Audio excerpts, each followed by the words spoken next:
Vous avez peut-être déjà entendu parler des options dites synthétiques. Cela paraît compliqué au premier abord, mais comme d'habitude, les options vous seront faciles si on y met un peu de pédagogie.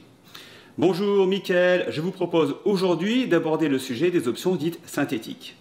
On entend souvent parler de poudre synthétique, alors qu'il existe en réalité plusieurs combinaisons et stratégies dites synthétiques. L'objectif d'un synthétique est de répliquer de façon artificielle, mais identique, une position d'achat ou de vente de titres ou de contrat d'option.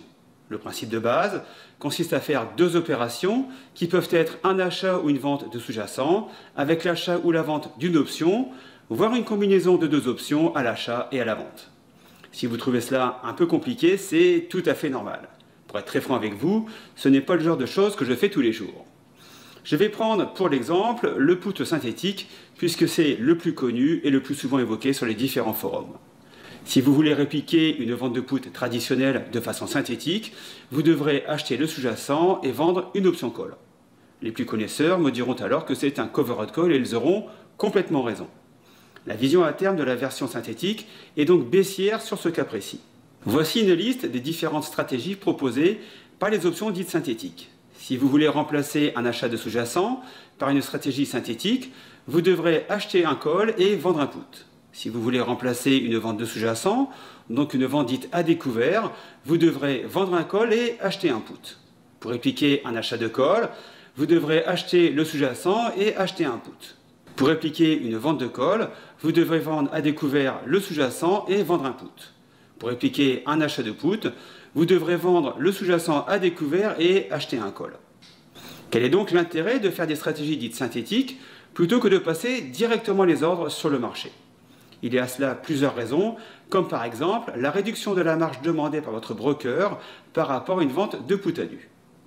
Si vous vendez un put à nu, votre risque est à la hauteur du prix du sous-jacent si celui-ci devait tomber à zéro. Si vous ne maîtrisez pas ce concept, je vous laisse revoir le cours sur la vente de put dont le lien est sous la vidéo. Avec la stratégie synthétique correspondante, vous achetez le sous-jacent et vous vendez un call. Dans ce cas précis, votre broker vous demandera peu de marge, environ 15%, du montant des actions, sur des sous-jacents peu risqués et votre vente de call sera couverte par vos actions en portefeuille. En termes de risque, certains vous diront que cela est moins risqué, mais au final, quand on regarde bien la position, cela revient exactement au même. Avec une vente de put, si le sous-jacent baisse sous votre strike, vous serez assigné à l'échéance. Dans ce cas, vous devrez vous porter acquéreur des actions, peu importe le prix de l'action sous le strike. Vous ne maîtrisez pas la perte éventuelle entre votre prix d'acquisition défini par le strike et la valeur de l'action le jour de l'assignation. Ce qui revient exactement à la même chose qu'avec votre achat d'action. Par contre, en cas de baisse, vous encaissez 100% de la prime de la vente de votre call.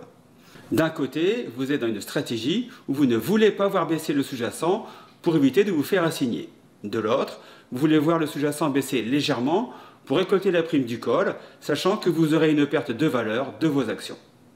Une autre raison évoquée est de pouvoir mettre en place des stratégies d'options telles que la vente de put, alors que l'open interest proposé est relativement faible sur la chaîne d'options correspondante. Pour votre information, il existe aussi des combinaisons synthétiques à plusieurs options, comme les short put synthétiques straddle, les long call synthétiques straddle, etc., etc. Ces stratégies existent car elles servent d'arbitrage pour les market makers.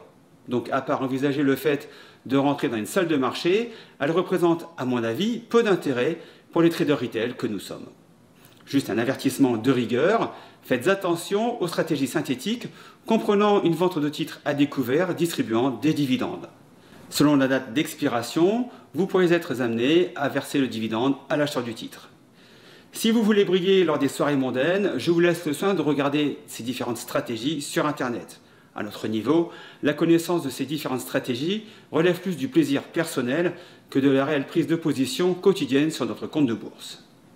J'espère vous avoir éclairé sur la dénomination des options dites synthétiques et vous invite à télécharger vos deux e-books gratuits en cliquant sur le lien sous la vidéo. Si vous avez des interrogations par rapport à ces stratégies, posez-moi vos questions dans les commentaires, les réponses pourront ainsi servir au plus grand nombre. N'hésitez pas à partager ce cours auprès de vos amis traders qui souhaiteraient comme vous s'initier aux options. Quant à moi, je vous laisse vous abonner à notre chaîne YouTube pour recevoir nos prochaines vidéos. Trade safe, ciao, bye bye.